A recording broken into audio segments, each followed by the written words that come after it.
Episode 4 में हमें पहले का बताया जाता है जिसमें हाली सोचता है रात में एक अजीब बोतल मिली और झांग भी चला गया जिससे मैं अकेला हो गया और डॉक्टर मो ने साजिश रची और जबरदस्ती जहर पिला दिया और कल्टीवेशन के 4th लेवल तक पहुंचने को कहा। और यह पता चलने पर हैरान रह गया कि एक हरी बोतल जिसमें तरल स्प्रिट जो कि जड़ी बूटी पौधों को जल्दी से बड़ा कर सकती है, इसकी मदद से मैं जल्दी परीक्षण कर पाया और पता चला कि युवान जो कि गुप्त रूप से वुल्फ गैंग के साथ संप्रदाय में चोरी करने के लिए प्लान बनाता है। फिर हम देखते हैं कि मिस्ट्री सेट में सारे पैसे को लाया जा रहा है और यहाँ वुल्फ गैंग ऊपर से लूटने की फिराक में देख रहे थे और फिर वो लोग 7 मिस्ट्री सेट पर अटैक कर देते हैं और मिस्ट्री सेट के काफी मेंबर को वह मार देते हैं। उस सेट के काफी लोग मर जाते हैं और सोचते हैं कि सारा पैसा मिल जाएगा, पर पैसों के बदले ली फेयू रहता है क्योंकि हार्ली इसकी जानकारी पहले से दे दिया था और इनके बीच लड़ाई शुरू हो जाता है।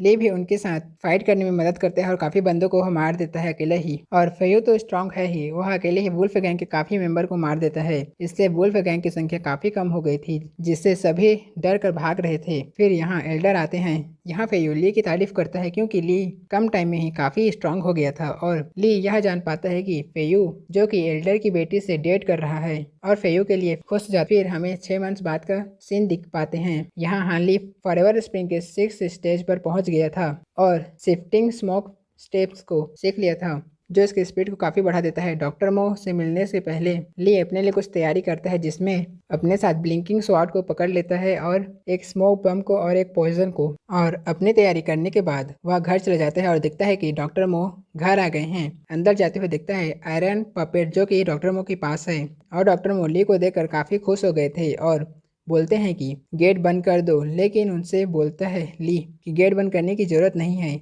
हिल करके मैं चला जाऊंगा जल्दी। और को यह नहीं बताता है कि वो लेवल 4 के बदले अब लेवल 6 तक पहुंच गया है और डॉक्टर मो को लग रहा था कि ली लेवल 4 तक ही पहुंच गया होगा। डॉक्टर मो ली का कल्टीवेशन चेक करने के लिए बुलाते हैं पर ली एंटीडोट मांगता है और कहता है कि मैं कल्टीवेशन के 4 तक पहुंच गया हूँ, लेकिन बिना एंटीडोट के मैं ठीक नहीं कर पाऊंगा। यह सुनकर डॉक्टर मो एंटीडोट तुरंत दे देते हैं जिससे हार्ली कंज्यूम कर लेता है और फिर मो के सामने जाकर बैठ जाता है। इस बार ली के पावर को देखकर डॉक्टर मो बहुत खुश हो गए था और डॉक्टर मो ली के कल्टीवेशन चेक करने के बहाने बेहोश करने की कोशिश करते हैं, पर ली अपना ड्रैगन निकाल कर जिसके अंदर पॉइजन लगा हुआ है उसका इस्तेमाल करके मो से फाइट करने की कोशिश करता है, पर मो उसके हर एक अटैक से डॉज कर लेता है। शायद तुम मेरे पीठ पीछे बहुत ज्यादा प्रैक्टिस किए होगी। तभी हार्ली वहां स्मोक ब्लास्ट करता है और धुएं के बीच छुप गया था। तब डॉक्टर मो दरवाजा बंद करते हुए कहते हैं कि तुम्हारी यह मामूली हमलों से मुझ पर कोई असर नहीं होगा। और हार्ली शिफ्टिंग स्टेप की मदद से काफी फास्ट दौड़ रहा था और हमला करता है, पर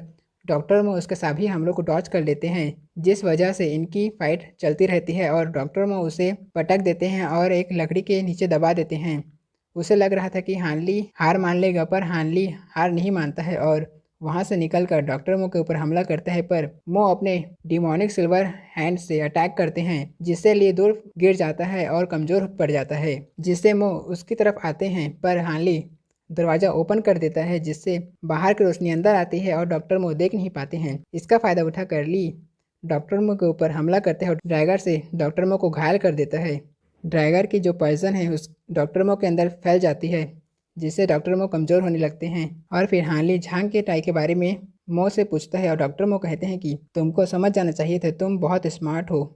फिर आयरन पपेट को हमला करने के लिए बोलते हैं और आयरन पपेट ली को मारता है जिससे ली बेहोश हो जाता है। जब हार्ली की आँख खुलती है तो वह एक अलग ही जगह पर था। मो एक बॉक्स को ओपन कर रहे थे जिसमें 7 खंजर थे। दरअसल डॉक्टर मो 7 घोस्ट सोल डिवोरिंग आर्ट का यूज करके ली की बॉडी को अपना बनाना चाहता था और 7 घोस्ट सोल को अपने बॉडी में घुसा देता है और हार्ली इन सब को देखकर बहुत डर गया था। उन खंजर से घोस्ट निकलकर जो कि डॉक्टर मो का सोल है वो निकलकर हार्ली की बॉडी में जाता है जिससे हार्ली बेहोश हो जाता है और मो आयरन पपेट को बाहर भेज देते हैं। घोस्ट चेंज आर्ट के लिए लेवल 4 तक होना जरूरी था। यहाँ हार्ली की सोल एक जगह फंस जाती है और खतरनाक सांप जो उसे जगड़ने की कोशिश करता है। इस तकनीक के जरिए मो ली की बॉडी को कब्जा करना चाहता है, मगर ली उस स्नेक के साथ फाइट कर रहा था और मो को पता नहीं था कि कल्टिवेशन में मो से भी हाई लेवल पर है। इस वजह से ली मो की सोल को खत्म कर देता है और ली को होश हो जाता है और देखता है कि मो स्पिरिचुअल में मारा गया है, पर मो ने भी मरने के बाद अपना काम कर दिया था। उसने डिमोनिक सिल्वर हैंड से ली को पॉइजन दे दिया था, इसलिए हार्ली उसका एंटीडोट ढूंढने के लिए कमरे में ढूंढता है। वहाँ एक सिंदूक मिलता है जिसमें एक बेल मिलती है और एक फॉरएवर स्प्रिंग की बुक जिसमें काफ़ी कुछ लिखा था फॉरएवर स्प्रिंग के बारे में और इसका इस्तेमाल करके कोई भी इंसान इमॉर्टल बन सकता है। ली उस संदूक को लेकर जा रहा था तभी आयरन पपेट ली पर हमला करना शुरू कर देता है और ली उसका सामना नहीं कर पाता है और आयरन पपेट ली को दूर फेंक देता है, जिससे उसके पास जो घंटी है वो भी गिर जाती है। उसकी आवाज़ से आयरन पपेट वहीं पर रुक जाता है, जिससे ली को यह समझ जाता है कि इस बेल का यूज करके आयरन पपेट को कंट्रोल करते हैं। यहाँ आयरन पपेट को मास्क को हटाकर उसका चेहरा दिखता है।